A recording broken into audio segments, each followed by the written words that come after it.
Le titre de mon intervention m'est venu en écoutant une chanson de J.P. Nataf, dans laquelle il dit cette phrase: « Jusqu'à mon arrivée, moi, plein de nouilles, plein de moi, plein de bons sentiments mous, résolus, un plan de paix dans mon œil blanc, une révolution fleurie à la bouche. » Ce sont les mots « plein de moi » en particulier qui ont retenu mon attention et qui ont donné naissance à empêtrer de moi-même.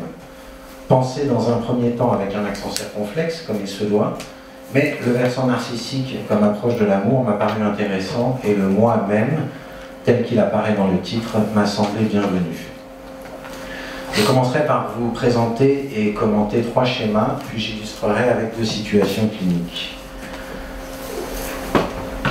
C'est à la fin de la 31e des nouvelles conférences d'introduction à la psychanalyse, publiées en 1932, que Sigmund Freud expose ce schéma de l'appareil psychique, qui reprend et complète son schéma de 1923, utilisé dans son texte « Le moi et le ça ».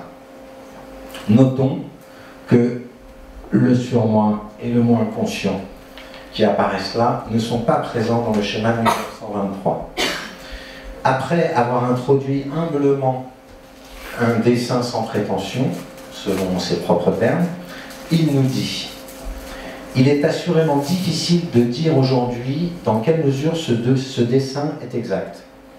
En un point, il ne l'est assurément pas. L'espace qu'occupe le ça inconscient devrait être incomparablement plus grand que celui du moi ou du préconscient. Je vous prie de rectifier en pensée. » Il ajoute un peu plus loin: « Ne jugez pas trop durement un premier essai pour rendre sensible le psychique si difficilement saisissable. »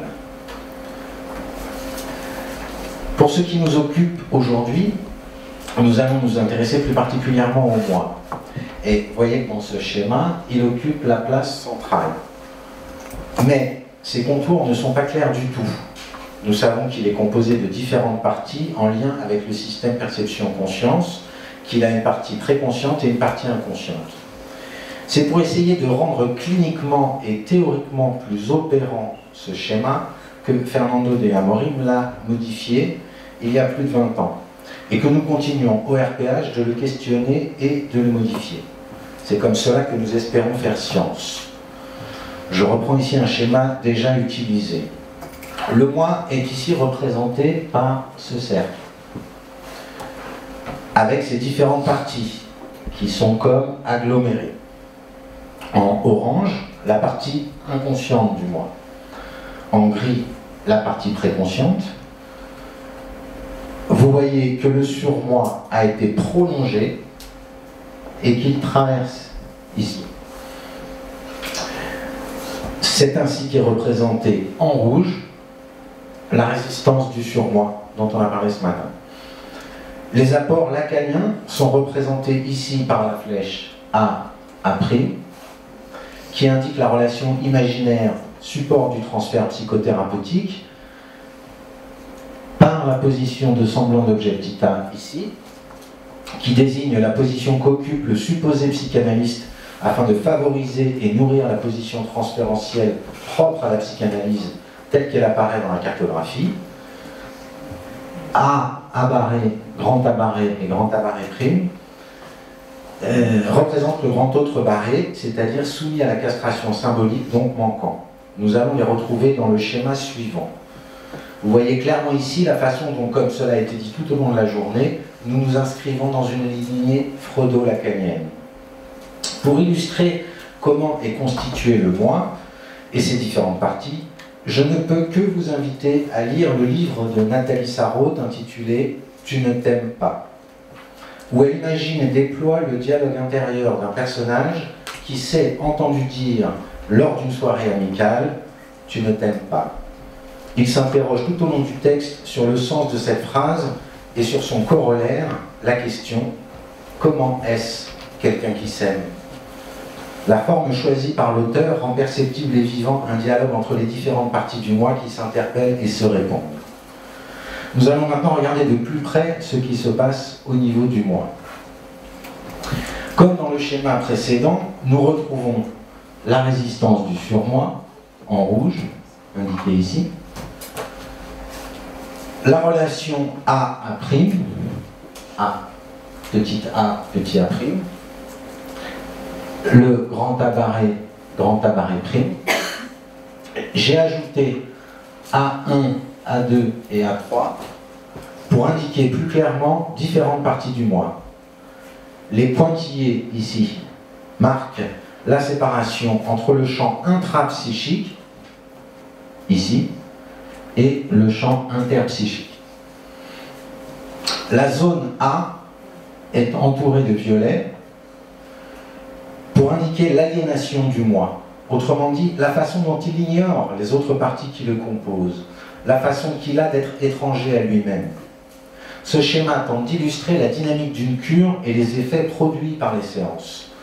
Dans un premier temps, le moi est pris dans la relation imaginaire, A'. Il tente sans cesse de nourrir cette relation imaginaire avec le clinicien.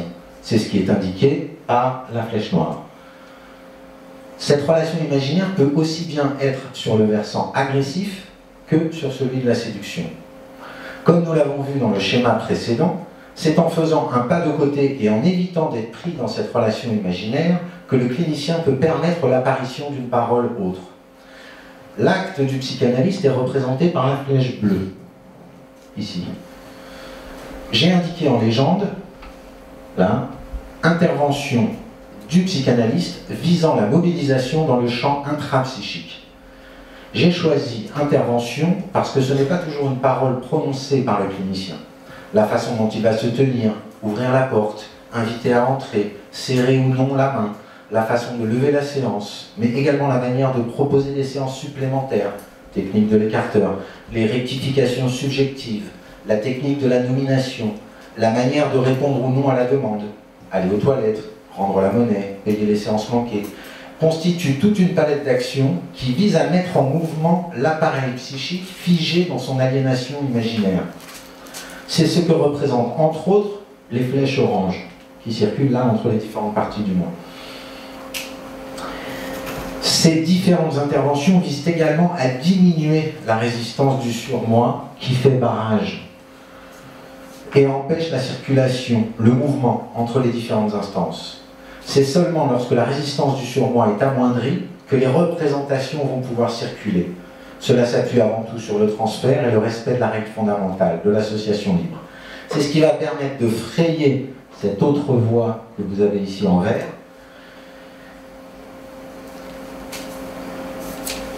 représentée par la flèche verte, qui passant par le grand autre barré, manquant, et repassant par le moi, permet l'expression d'un désir qui porte l'être et le pousse à devenir sujet. Question du désir, comme disait Élodie dans son intervention, en citant Lacan, le désir échappe à la synthèse du moi. Il faut bien se représenter la durée nécessaire à ce processus. Il n'y a qu'une seule flèche bleue, mais il faut imaginer que c'est à la longue, séance après séance, grâce à un travail patient, que l'appareil psychique va s'assouplir. Avant d'essayer d'illustrer cliniquement ce que nous avons vu dans ce schéma, je citerai un poète qui dit comme toujours l'essentiel en quelques mots. Il s'agit de Christian Bobin dans son texte Mozart et la pluie. Ce que nous appelons moi est un costume d'arlequin composé d'histoires rapportées, d'étoffes empruntées. C'est un vêtement pauvre, mal cousu. Parfois il se déchire et va dans la folie. Et quand il tient, c'est toujours par miracle. Nous ne sommes soudain faits d'une seule pièce que par la chance d'une voix qui nous appelle en nous aimant. Nommé d'amour fait venir l'unique au monde.